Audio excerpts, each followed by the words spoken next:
And we're going to fire away with questions here. Let's start with Jerry Dulac, Post-Gazette.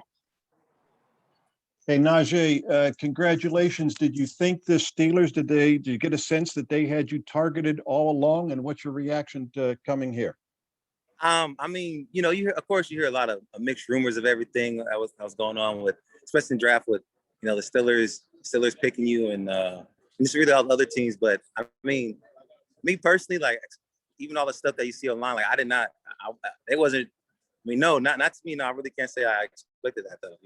Especially being a running back. I mean, you expect a bunch of stuff, but like, I mean, for it to actually happen, I didn't really think that was going to happen. Mark Cabali, The Athletic. Hey, Najee, Steelers were last in the league in running last year. A lot of pressure being put on you probably to come in to help that out. How much do you feel like you can help out right away? Yeah, I mean, I understand that, there was they did finish last in rushing last year, but, I feel like, through a lot of stuff, through practice and hard work, I feel like that could be changed. I don't feel no pressure at all, to be honest with you. I've been putting a lot of situations that, with that type of stuff put on me, especially in college. I mean, NFL is different, of course, but, I feel like it's nothing that, I can't do in time for sure. Brooke Pryor, ESPN. Marshawn's cousin right there, Pastor. One thing that Kevin Colbert mentioned that really impressed him and impressed Mike Tomlin in the draft process was the 9-hour drive that you made to Pro Day to watch your teammates and working out, even though you weren't able to do it or weren't participating. How did you decide to do that, to make that 9-hour drive? And did they bring that up to you as being something that impressed them and that they liked seeing in you? Oh, I mean, I don't think they talked to me about that, but my decision to support my teammates was solely because, like, throughout the 4 years I spent in Alabama, I've gotten a lot of memories with them, especially in the sport of football. Especially in the sport of football, you go through a lot of stuff in training day, and so it just makes the bond becomes bigger and bigger. And I mean, my flight was canceled, and then so it was around 8 or 9 o'clock at night. And then I took it up to myself. My agent was mad at me, but I took it up to myself to say, I want to really support my teammates and the juniors that got to perform out here today. So because I know that people might not understand, but that type of support is big time, and it can help you settle down all the nerves that you have if you look to the side and see your brothers are there. So that was a no-brainer for me for sure. Joe Rudder, Trib. Najee, what traits do you think you have that best fit into the NFL? Best fit in the NFL? Yeah, like what are your best traits? What are your best qualities? Yeah. I mean, I feel like, nowadays, in today's game, some people say it's a passing league. So, I got to see, hey, Najee, can you be utilized in the pass game?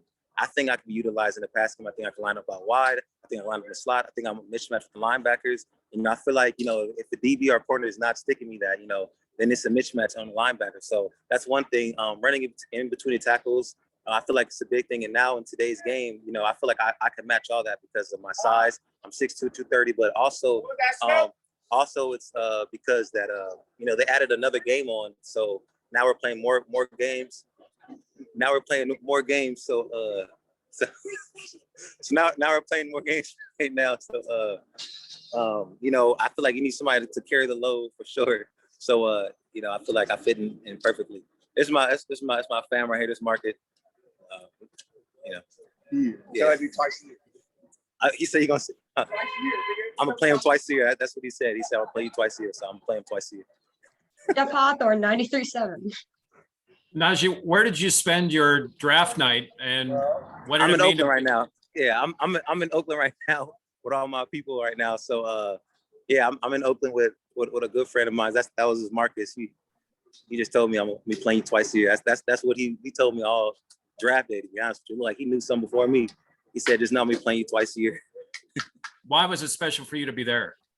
Because this is where this is where I'm from. I'm not from Oakland, but I'm from the Bay Area. I've been raised all across the Bay Area. So, draft day, only a certain amount of people could be there. you know, I have a lot of people that help me out and help me get where I'm at. So I want to make sure that all of them can enjoy the special moment with me. So I made sure that, you know, I could bring as much people as possible. You know, it is during COVID and still pandemic still around. So I try to be safe, but, you know, just me being around my family is for sure a big reason why I want to spend it with them. Aditi Krinkabala, NFL Network. Najee, I'm going to ask you a two-parter. Can you just help us out and tell us what's Marcus's last name? We're trying to figure out who Marcus is. That's Marcus Peters. All right, perfect. Okay, and then the second question I have for you is that we have seen that your family went through a little bit of a tough time when you were younger, and today you had this party at a shelter that you were actually at. Can you just sort of... Yeah, how did you guys see that? Damn, that's crazy. But Can yeah, you just put in perspective what it means, right? You are a first-round NFL pick who is supposed to save the run game for one of the trademark franchises in the NFL. That's why I mess with the Steelers a lot, because that's a run team. That's what I like them. But you know, but for me to get back to the community though, so before I even went to this draft day party, I was at the homeless shelter, and then I was literally I came here actually late. But I want to make sure that I can get back to the community and show them that, like, if y'all still need anything, like, you know, I'm never too big or too whatever to help you guys out. I'm always to be a helping hand. So you know, I want to make sure that happened. So I had a party over there passing out food and pizza. But you know, I feel like it would have. They don't think I was being serious enough, which they did. But like, you know, my mindset, I didn't think so. So I was like, you know, I'm gonna pull up and show them, like, you know, I'm really here if you guys need anything. Like, I know I'm getting drafted today, but you know, like I said, if you guys need anything, like, I'm literally right here. I got my marketing team, my agency's out here. You know, since I'll be in Pittsburgh, they'll be back here, and if they need any support, you know, they can reach out to them if I'm busy, and eventually get back to me. So you know, that was important. Like I said, us as a family, we went through a lot of stuff. So that was actually one of the places I stayed at in the homeless shelter. So you know, I just want to make that sure that, you know, they know that if they need a helping hand, I'm always here. I got 7 hands raised, and I'm going to try to get to everybody, but if your hand isn't raised, please don't raise it, because I just want to make sure everybody can get a question. So let's go to Brian Batko, Post-Gazette.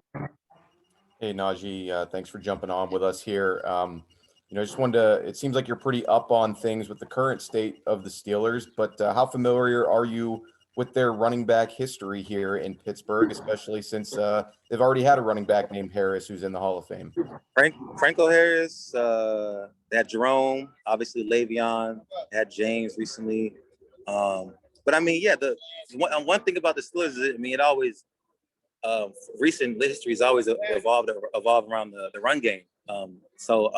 You know, I always thought it would be a perfect fit to be there, you know, but, you know, like I said, I mean, with a running back, you don't, everything, you know, bounces around a lot, what's going to happen, you know? So, I mean, I know a little bit about it, because, you know, I am a football junkie, but, you know, I'm always open to learn more.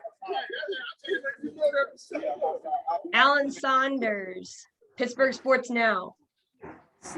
Hey, Najee, one of the things that Kevin Colbert talked about was your decision to go back to Alabama. He said that impressed him. I guess, what kind of went into that decision for you? And was there any point during this time period that maybe you thought it wasn't going to work out so well? And then I guess, do you feel like in the end that was a fruitful decision for you? Well, the decision was for me mainly because, you know, when I want to go on when I look at tape and film, I want to like be satisfied with myself.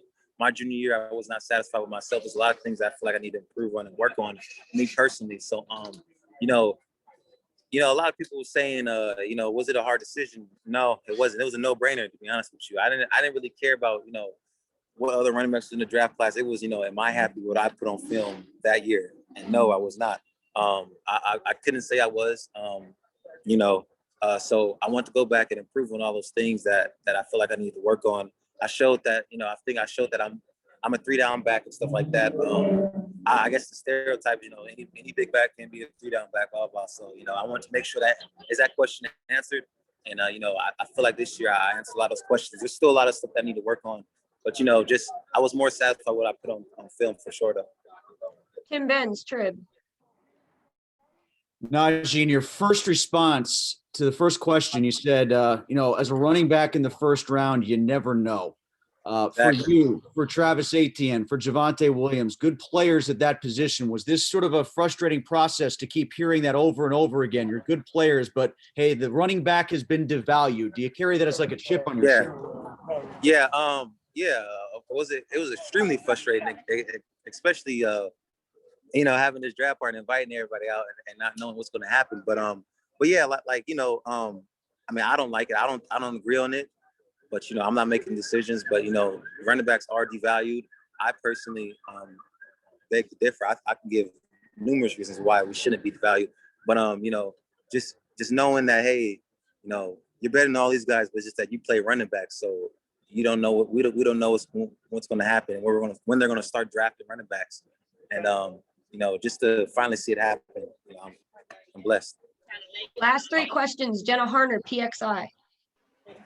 Najee, obviously a lot of people can tell what your skills are and know your talent on the field, but when it comes to off the field, how would you describe yourself off the field? What traits do you possess that would make Pittsburgh fall in love with you off the field? I'm sorry, can you repeat yourself? Yeah, absolutely. Obviously a lot of people know what you bring when you're on the football field, but when it comes to off the field stuff, how would you describe the type of person you are off the field, and why is Pittsburgh going to fall in love with you off the field? Oh man, shoot, I'm me though. I guess I'm a very giving person. I do a lot of stuff in the community. So one thing that I just went to Alabama, I'm from the West Coast. So one thing I always do, and I was just like seeing like how is their poverty rate, and is there any things I could do in that situation?